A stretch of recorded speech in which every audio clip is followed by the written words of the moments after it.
ಆರೋಗ್ಯ ಇದ್ದರೆ ನಿಮ್ಮ ಈ ಒಂದು ಜನ್ಮವನ್ನು, ಈ ಒಂದು ಬದುಕನ್ನು ಅಥವಾ ಜೀವನವನ್ನು ನೀವು ಅತ್ಯದ್ಭುತವಾಗಿ ಎಂಜಾಯ್ ಮಾಡೋದಕ್ಕೆ ಸಾಧ್ಯವಾಗುತ್ತೆ. ಆರೋಗ್ಯ ಇಲ್ಲ ಅಂದರೆ ನಿಮಗೆ ಏನೇ ಇದ್ರೂ ಕೂಡ ಏನೂ ಉಪಯೋಗ ಇಲ್ಲ.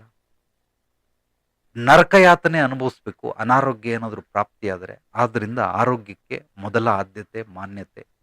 ಸೊ ನಿಮ್ಮ ಶಕ್ತಿ ಚೈತನ್ಯ, ನೀವು ದುಡಿಯುವಂತಹ ಹಣದಲ್ಲಿ ಒಂದು 20-30% ಹಣವನ್ನು ನೀವು ಆರೋಗ್ಯಕ್ಕೆ ವಿನಿಯೋಗಿಸಿದ್ರೆ ಬಹಳ ಬಹಳ ಸಂತೋಷ. ಆದ್ದರಿಂದ ಹೆಚ್ಚಾಗಿ ಆಹಾರ ಸೇವನೆಯನ್ನು ಅಂದರೆ ಬೇಯಿಸಿರೋ ಆಹಾರಗಳನ್ನು ಕಡಿಮೆ ಮಾಡಿ ಹಣ್ಣು ತರಕಾರಿಗಳಿಗೆ, ಸೊಪ್ಪುಗಳಿಗೆ, ಸೊಪ್ಪನ್ನು ಕೂಡ ಹಸಿಯಾಗಿ ತಿನ್ಬೋದು. ನಾನು ತಿಂತೀನಿ. ನಾನು ತಿನ್ನುವಂತಹ ಪದಾರ್ಥಗಳನ್ನು ನಿಮ್ಮೆಲ್ಲರಿಗೂ ಒಂದ್ಸಲ ವಿಡಿಯೋ ಮಾಡಿ ತೋರಿಸಿ ಅಂತ ಸಾಕಷ್ಟು ಜನ ಕೇಳಿದ್ದಾರೆ. ತೋರಿಸ್ತೀನಿ. ಬಿಸಿನೀರು, ಕುದಿಯೋ ಬಿಸಿನೀರಿಗೆ ಆ ಸೊಪ್ಪುಗಳನ್ನು ಸುಮ್ಮನೆ ಹಿಂಗೆ ಅಜ್ಜಿ ಎತ್ತಿದ್ರೆ ಸಾಕು. ಅದನ್ನೇನು ಬೇಯಿಸೋದು ಬೇಕಾಗಿಲ್ಲ. ಯಾಕೆ ಬಿಸಿನೀರು ಅಂದರೆ ಅದರಲ್ಲಿ ಕೆಲವೊಂದು ಸಣ್ಣ ಪುಟ್ಟ ಕ್ರಿಮಿಕೀಟಗಳಿರ್ತವೆ, ಜಮ್ಸ್ಗಳಿರ್ತವೆ. ಹಸಿಯಾಗಿ ತಿಂದರೆ ಅದು ನಮಗೆ ಅನಾರೋಗ್ಯಕ್ಕೆ ಈಡು ಮಾಡುತ್ತೆ. ಅದಕ್ಕೋಸ್ಕರ ಕುದಿಯೋ ಒಂದು ನೀರಲ್ಲಿ ಸುಮ್ಮನೆ ಹಿಂಗೆ ಅಜ್ಜಿಬಿಟ್ಟು ಹಿಂಗೆ ಅಳ್ಳಾಡಿಸ್ಬಿಟ್ಟು ಎತ್ತಿಬಿಟ್ರೆ ಅದಕ್ಕೆ ಉಪ್ಪು, ಮೆಣಸು ಅಥವಾ ಲೈಟಾಗಿ ನೀವೇನಾದರೂ ಖಾರ ಬೇಕು ಅಂದರೆ ಹಾಕ್ಕೊಂಡು ತಿನ್ನಬಹುದು. ನಾನು ನಿಮಗೆ ಅದನ್ನು ತೋರಿಸ್ತೀನಿ ಹೇಗೆ ನಾನು ತಿಂತೀನಿ ಅನ್ನೋದನ್ನು. ಈ ರೀತಿ ಮಾಡೋದ್ರಿಂದ ಅದ್ಭುತವಾದಂತಹ ಆ ಆರೋಗ್ಯ ಭಾಗ್ಯ ನಿಮಗೆ ಸಿಗುತ್ತೆ.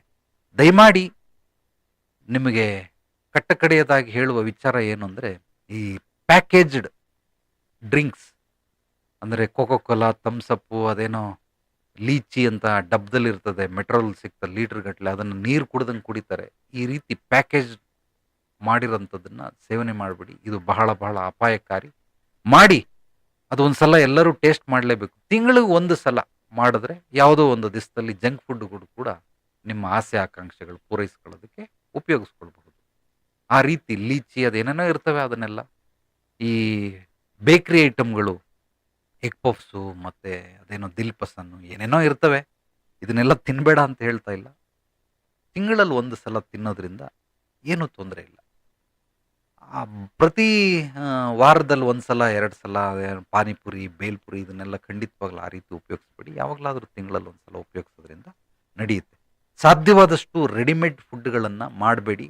ನೀವೇ ಮನೆಯಲ್ಲಿ ತಯಾರು ಮಾಡಿ, ನಿಮಗೆ ಎಷ್ಟೇ ಖರ್ಚಾದರೂ ಪರವಾಗಿಲ್ಲ. ಹೊರಗಡೆ ಬೋಂಡ, ಬಜ್ಜಿ ಅವು ಇವು ತಿನ್ನೋದಕ್ಕಿಂತ ಮನೇಲಿ ಮಾಡಿಸ್ಕೊಂಡು ತಿಂದರೆ ಆರೋಗ್ಯಕ್ಕೆ ಒಳ್ಳೆಯದು.